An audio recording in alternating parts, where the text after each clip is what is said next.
C'est à vous. Bonsoir à tous. Donc, je m'appelle Bernard Barbier, donc je suis conseiller pour la cybersécurité du président de la société Sogeti. Donc Sogeti, qui est une filiale 100% du groupe Capgemini.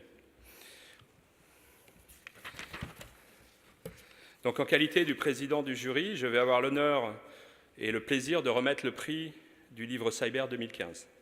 Alors comme chaque année, le choix est particulièrement difficile, car chacun des livres mériterait et mérite d'être primé. Les champs explorés sont très souvent très différents et il est souvent très difficile de classer et de comparer ces ouvrages. Alors nous avons examiné 18 ouvrages différents et nous avons décidé d'attribuer 3 prix. Malheureusement, que 3 prix. Alors le premier, il est décerné au nom du ministre de la Défense et il va être remis par le vice-amiral Coustillère, officier général cyberdéfense. Donc le lauréat de ce premier prix, le titre du livre, c'est Cyberespace, enjeux géopolitiques, donc de la revue Hérodote aux éditions La Découverte. On peut monter tout de suite, le lauréat. Je crois qu'on remet après les prix. Donc c'est le lauréat tout à l'heure. On le fera monter tous les trois si vous Donc êtes un petit mot sur cet ouvrage. Donc c'est un remarquable ouvrage collectif réalisé sous la direction de Monsieur Frédéric Douzet, donc qui est titulaire de la chaire Castex. Le jury a souhaité saluer et encourager ce travail de réflexion collectif qu'anime cette chaire, notamment pour mieux comprendre les enjeux de la cyberdéfense.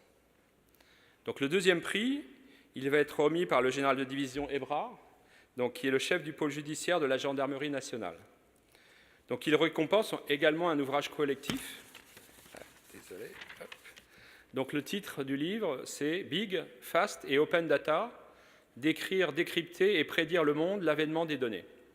Donc chez FYP Éditions. Alors cet ouvrage est aussi un ouvrage collectif. Donc l'école EPITA, pour fêter son 30e anniversaire, a donné la parole à des experts français et internationaux des données et du big data. Donc Yannick Lejeune, qui a assuré la direction de l'ouvrage, malheureusement n'est pas parmi nous. Et c'est le directeur général de l'EPITA, M. Joël Courtois, que je salue au travers de sa présence. Donc l'EPITA, c'est une grande école au service de la cybersécurité. Le troisième prix va être remis par Denis Fortier, donc qui est journaliste, directeur de la rédaction AEF Sécurité Globale. Alors ce troisième prix récompense plus un auteur que des ouvrages. Donc depuis plusieurs années, et avec un enthousiasme et une ténacité que nous lui connaissons, M. Olivier Kempf contribue par une très grande richesse et une très grande activité éditoriale à la construction et à la diffusion d'une pensée stratégique dans le cyberespace. Alors, il est doublement récompensé par la sélection du jury avec 2 ouvrages, donc Cyberstratégie, Alliances et mésalliances dans le cyberespace, aux éditions Economica, et Penser les réseaux, une approche stratégique chez l'Harmattan.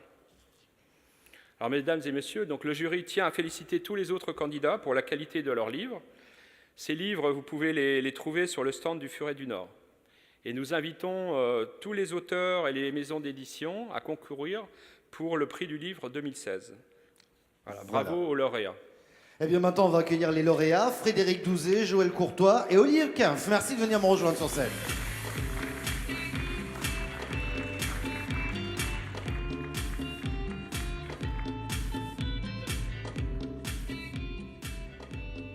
Alors approchez-vous qu'on se mette en centrale pour la photo, c'est quand même toujours beaucoup plus sympathique.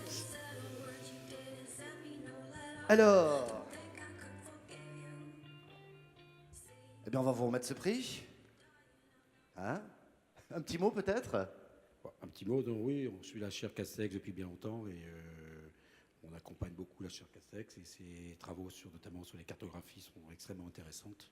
Donc moi je suis ravi parce que c'est une œuvre collective et c'est une œuvre qui réellement fait un très gros effort de réflexion avec des jeunes chercheurs en matière de géopolitique et d'appréciation du cyber. Donc moi j'ai le plaisir de remettre ça à Frédéric. Voilà. Ah ben voilà qui est fait. J'ai une petite question quand même à vous poser, je me mets à côté de vous. Combien de temps a duré ce travail et puis quel est le constat que vous faites? Alors combien de temps a duré ce travail? Ça dépend parce que certains articles sont en chantier depuis très longtemps, d'autres ont été faits beaucoup plus rapidement.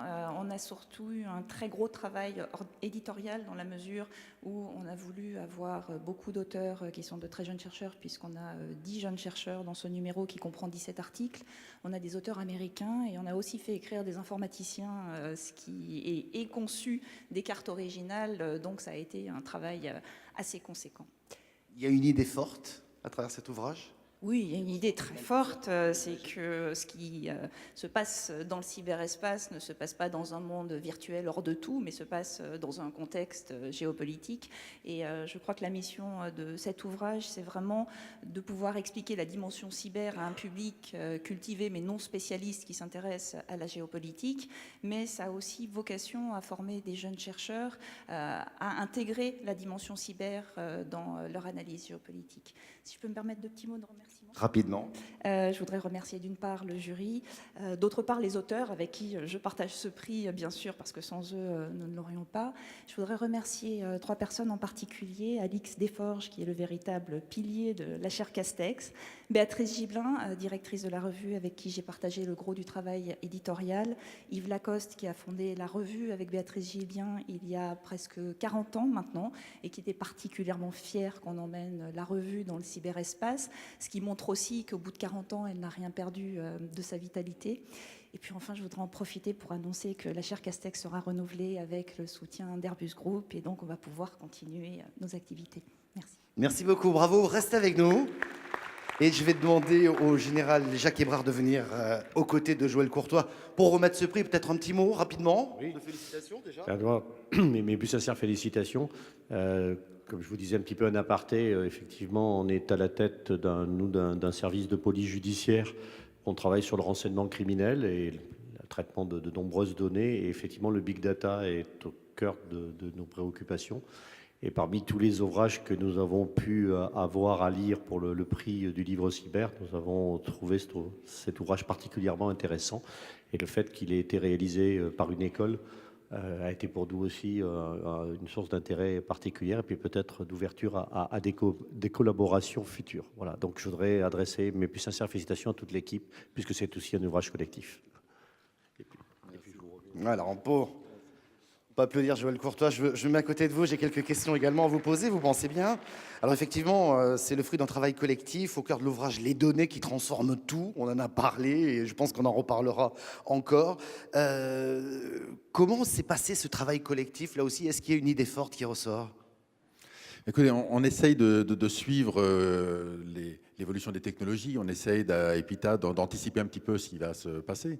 Et il est clair que l'avènement du big data, c'est une transformation, on l'a évoqué longuement ici, une transformation de l'entreprise, une transformation de la société. On a voulu, à travers l'ouvrage, montrer l'impact sur les entreprises, la société, l'individu, la médecine, tout en n'oubliant pas la dimension sécurité, sans laquelle la confiance n'existe pas et que le risque est de voir cette explosion de nouvelles applications, de nouveaux domaines disparaître simplement parce que l'on n'a pas la confiance derrière. Merci, et encore bravo. Merci beaucoup. Et là, c'est un petit... Quand même, je ne peux pas m'empêcher de remercier toute l'équipe, d'abord les contributeurs, les auteurs, et puis l'équipe qui a travaillé dessus, avec principalement Yannick Lejeune, qui ne peut pas être là, mais il y en a qui sont là, Guillaume Bardèche a travaillé dessus, Marie Moin a présenté l'ouvrage. Donc voilà, merci à tous ceux qui ont contribué à la réussite de cet ouvrage. Bravo en tout cas, merci beaucoup. Restez là, restez avec nous. Je vais demander à Denis Fortier de remettre ce prix à Olivier Kempf. Et peut-être un mot, Denis ? Rapidement, parmi tout ce beau milieu, ce beau parterre, moi, vous dire que je suis journaliste depuis pas mal de temps. Je suis tout à fait tout ce qui est du domaine de la cyber. Et moi, cet ouvrage m'a beaucoup intéressé à 2 titres parce que, bon, d'une part, cette édition est extrêmement intéressante du point de vue stratégique, cyberespace. Il y a quand même, ça fait 20 ans, une vingtaine d'années, voire plus d'ailleurs, que l'on utilise ce mot et j'invite tout le monde à lire ce livre parce que justement, il définit de nouveau très bien ce domaine. Et par ailleurs, parce que Olivier Kempf a une particularité, c'est que ça fait quand même des années que vous travaillez sur ce domaine. Et donc, c'est un petit peu ce qu'on a voulu faire avec mes amis du jury. C'est à la fois récompenser cet ouvrage et au-delà, toute cette carrière d'auteur tout à fait remarquable. Voilà. Donc, je vous remets ce... Merci. Voilà pour le prix. Bravo. Un petit mot, peut-être une réaction comme ça ? D'abord, merci non seulement pour l'ouvrage, mais pour les autres. J'espère que ce n'est pas une carrière du passé et que j'aurai encore des choses à raconter pour l'avenir. Il me reste encore un peu d'années. Je remercie l'ensemble du jury d'avoir mentionné l'autre ouvrage parce que derrière la collection de cyberstratégie avec les auteurs, et je les remercie, l'autre ouvrage, Penser les réseaux chez l'Harmattan, c'est les actes d'un colloque qu'on avait organisé en son temps. Et ça témoigne, et c'est ça qui est bien, c'est qu'on a 3 ouvrages collectifs qui finalement sont récompensés et qui témoignent d'une école française de cyberstratégie. Je crois qu'on n'en a pas assez conscience en France. On n'a pas forcément assez confiance en nous. Et quand je regarde ce qui s'écrit à l'étranger et ce qu'on écrit en France, très honnêtement, c'est souvent beaucoup plus intéressant en France que ce que je peux vous lire parfois dans des choses anglo-saxonnes qui sont parfois soporifiques. Donc merci aux 2 chaires, parce qu'il y a la chaire de cyberstratégie et la chaire de cyberdéfense. J'aimerais mentionner aussi le réseau cybercitoyen, de la réserve cybercitoyenne, qui est active aussi. Et puis j'aimerais, last but not least, mentionner les amis des Coradar, qui sont un blogzine passionné de cyber, mais pas seulement de cyber. Bravo, merci. On peut l'applaudir. Alors, madame, messieurs, rapprochez-vous pour les photographes. Allez-y également. Voilà, pour la photo souvenir. Pour ma part, je vous souhaite une très très bonne soirée. J'espère que cette première journée FIC a été bonne pour vous. On se retrouve demain matin à partir de 9h pour une nouvelle plénière. Et là, effectivement, on va parler de confiance et comment l'instaurer, cette confiance. C'est un vaste programme. Passez une bonne soirée. Merci de votre attention.